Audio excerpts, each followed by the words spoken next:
Inamin noon nga na muntik na palang mag-quit noon sa showbiz si Kim Chiu nang dahil sa isang sampalan scene na ginawa niya sa kauna-unahan niyang teleserye sa ABS-CBN. Inamin ng kapamilya star at It's Showtime host na talagang naapektuhan siya sa makatotohanang pagsampal sa kanya ng veteran actress na si Glidel Mercado. Nangyari daw ito sa isang madramang eksena nila ni Glidel sa teleseryeng Sana Maulit Muli na ipinalabas noong 2007.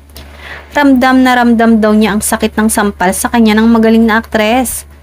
Pagkatapos daw ng kanilang sampalan scene, agad daw nagkulong sa kanyang sasakyan si Kim at napaisip nga na iwan na ang showbiz. Tumakbo talaga ako sa kotse ko. Nagkulong ako doon dahil ang sakit talaga. Umiyak talaga ako noon. Gusto ko na umuwi that time sa Cebu. Buti na lang napigilan ko ang self ko. Nagbalik pa ako sa work. Chika pa ni Kim.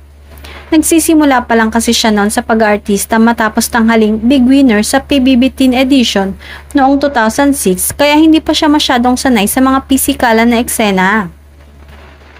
Samantala, hindi naman sinagot ni Kim ang tanong kung sino-sino sa mga celebrities ngayon nang ayaw na niyang makatrabaho o yung may mga attitude at pasaway.